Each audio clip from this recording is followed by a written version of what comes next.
Hello，大家好，这里是拿性小中医。拿性就是 nothing，everything but nothing，放下偶像包袱，才能拿住幸福。今天我们就来聊一聊一个现代人最大的偶像之一——咖啡。每天早上，是不是有无数人都指望着这一杯续命神水来开启一天的战斗？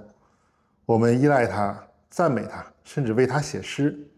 但同时，网络上又充满了关于它的各种恐怖传说。咖啡会耗干你的肾精，咖啡导致骨质疏松，咖啡是焦虑的元凶。它到底是天使还是魔鬼？作为一个在加拿大工作的中医师，我发现要真正看懂咖啡，你需要戴上4副眼镜：历史的望远镜、中医的显微镜、现代医学的 X 光片，还有修行的3棱镜。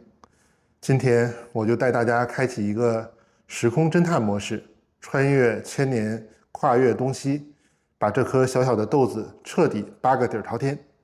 相信我，看完这期视频，你再端起一杯咖啡时，感觉会完全不一样的。故事要从1000多年前埃塞俄比亚高原上一群羊说起。一个叫卡尔迪的牧羊人发现他的羊啃了一种红色的果子后，就跟蹦迪一样，异常兴奋。这个传说点出了咖啡最原始的身份，一种来自大自然、具有神秘精神力量的植物。但你知道吗？咖啡最早根本不是给打工人续命用的，它的第一个正式职业是宗教修行辅助工具。在15世纪的也门，有一群苏菲派的修行者，他们要在深夜里长时间的祈祷、唱诵。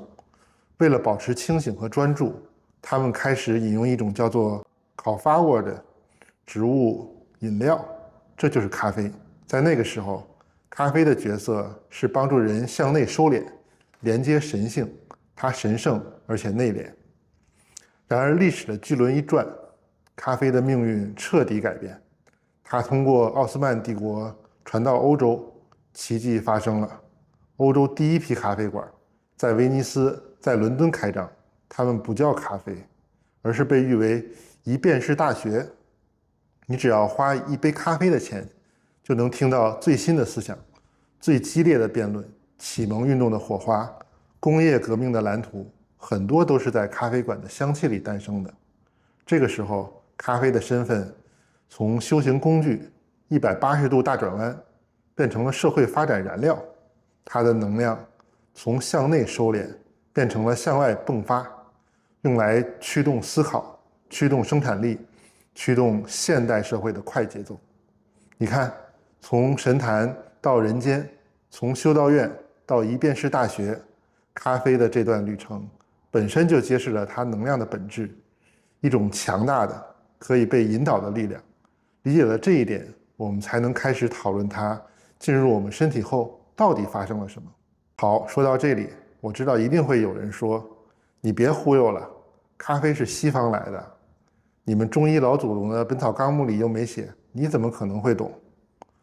问得好，这个问题直接戳到了很多人对中医最大的一个误解。今天我要在这里彻底驳斥一下这个说法，认为中医只能认识本草里那几千种药材，就像认为一个顶级的软件工程师只会用20年前的老电脑一样可笑。中医它首先是一套极其精密的人体与万物互动的分析系统，是一个操作系统，而不是一本静止的写死了的说明书。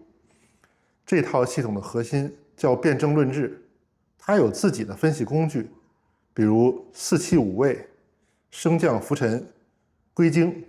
有了这套工具，别说是咖啡，就算今天刚从亚马逊雨林里发现新物种，甚至火星上发现了一块石头，只要它能进入人体，中医就能通过观察它对人体气血阴阳造成的影响，来定义它的能量属性。我们用的方法叫取象比类，思外揣内。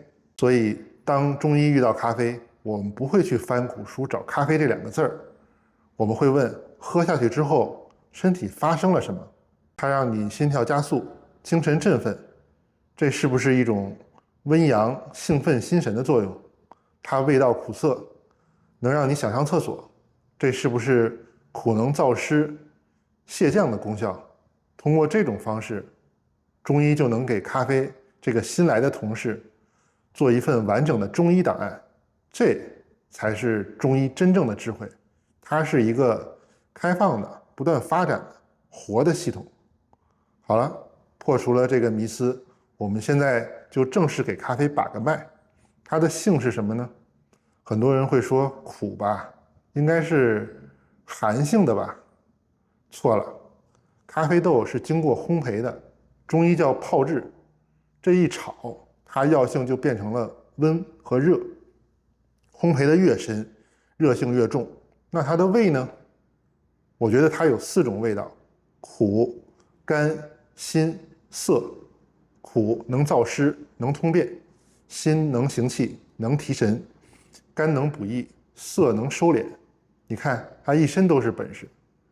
那它吃进去以后往哪走呢？归什么经？我觉得主要是4个地方：心、肝、大肠和胃。为什么会入心呢？你看这咖啡豆，烘焙前是红色的，红色赤色就入心，而且它对心神有强烈的兴奋作用，所以直达心经，能让你嗨起来。为什么入肝呢？它的辛味能疏散肝气，感觉胸闷，老想叹气不开心的时候，喝杯咖啡能帮你行气解郁。入大肠和胃就很好理解了，很多人喝完它就要跑厕所，因为它能促进排便，能利尿，能帮助消化。顺便再说一句啊，中国最晚在1863年就有咖啡了，只是当时不是精英在喝，主要是在华的外国人，还有上海的码头工人在喝。晚清末年并没有很多人想象的那么封闭，那么和世界脱轨。分析这么多，重点就来了，既然它那么多功能，为什么有人喝了就舒服，有人喝了就难受？这就是中医最有智慧的地方。要分体质，网络上最常见的误区就是把咖啡一刀切，二极管思维，要么说好，要么说坏。但真相是，咖啡是一把双刃剑，用对了是药，用错了就是毒。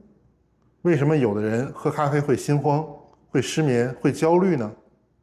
如果你的体质是属于阴虚火旺的体质，手脚心发热，晚上睡觉出汗，口干舌燥，心烦失眠，你再喝咖啡，就相当于往一堆干柴上浇了一勺热油，那火腾一下就能上来。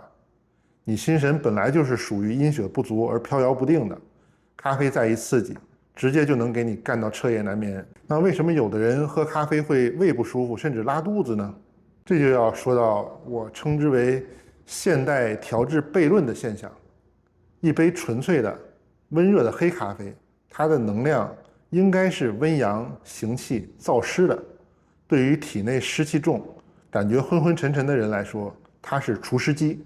比如你早上起来觉得头很重，像裹着一块湿毛巾，身体也懒得动，喝一杯热的美式，马上人就会感觉清爽了。这就是咖啡在帮你燥湿。但是我们现在很多人喝的往往是加了大量冰块、牛奶、糖浆的咖啡饮料，这一通操作下来，它的能量特性就从温燥变成了寒湿逆。这一杯冰坨子下肚，直接就能把你脾胃阳气给干趴下了。脾胃是干嘛的？脾胃就是运化水湿的，你把它干趴下了，它不但不能除湿，反而会制造更多的湿气。所以很多人喝完花式咖啡会觉得腹胀、疲劳、不舒服，就是这个道理。所以你看，你喝的究竟是咖啡，还是披着咖啡外衣的寒湿炸弹呢？你对咖啡的反应本身就是一张体质诊断书。如果你说没咖啡我就活不下去了，那你很可能是阳虚或者湿气太重。如果你说一杯咖啡就能让我心慌的不行，那你大概率是阴虚或者血虚。你可以对照一下，在评论区告诉我你是哪一种体质呢？好了，刚才中医是从能量层面给我们画了一幅地图，现在我们换上现代医学的 X 光，看看我们身体的结构和系统里面到底发生了什么。你会发现，东西方医学在这里又实现了惊人的握手。有的人天天喝咖啡，为什么还是这么累，还是一身肌肉酸痛呢？整骨疗法还有功能医学就把咖啡因提供的能量称为借贷能量。你要记住，咖啡因不创造能量，它只是一个骗子，是一个高利贷。它是怎么骗你的呢？它是通过阻断我们大脑里一种叫做腺苷的物质，让你感觉不到疲劳，同时它会去敲诈你的肾上腺，逼着它释放压力荷尔蒙、皮质醇和肾上腺素。这个过程就是我们身体的战斗或逃跑应激反应。你的身体以为自己遇到了一头狮子，于是心跳加速、肌肉紧张、高度警觉。问题是你并没有狮子要打呀，你只是坐在办公室里回回邮件。这种全身性的神经系统过度兴奋，会直接导致你的肌肉长期处于紧张状态，加重你的颈椎病、腰痛、紧张性的头痛。现在最精彩的部分就来了，东方和西方的智慧是如何汇合的呢？中医说的耗伤肾经到底是什么？肾藏着我们生命最根本的能量储备，是我们的养老金，而肾上腺就长在肾脏上面。咖啡因疯狂刺激肾上腺分泌皮质醇的过程，在中医看来就是疯狂透支你最宝贵的肾精。整骨疗法说的借贷能量循环，完美翻译了中医的透支根本的古老告诫。而中医里阴虚火旺的那些症状，比如焦虑、失眠、盗汗，正是你的身体长期被皮质醇驱动、交感神经系统过度兴奋的直接后果。所以，如果你有慢性疼痛，总也好不了，除了找医生治疗你的结构问题，也许你该看一看，是不是你每天喝的这杯咖啡正在让你的神经系统24小时不得安宁。讲完了身体，我们再往上聊一个层次，聊一聊意识。在东方的修行传统里，不管是佛家还是道家，饮食有一个核心原则，安抚心神，而不是搅乱它。比如佛教的戒律里要戒五辛、葱姜的这些东西，为什么呢？因为它们生吃容易让人发怒，容易勾起欲望，这些向外投射的躁动的情绪是修行的障碍。那问题就来了，茶和咖啡都提神，为什么自古只有禅茶一味，却没人提禅啡一味呢？秘密就在于茶里面除了咖啡因，还有一种叫茶氨酸的物质，它能让你保持清醒的同时又感到平静和专注。茶的能量是清澈的、归中的、温和向上的，而咖啡的能量呢，是猛烈的、发散的、冲击性的。我给你一个我自己的比喻，咖啡和茶决定了你的意识的方向。咖啡是把你的意识往外推，推向这个世界，去完成任务，去思考，去战斗。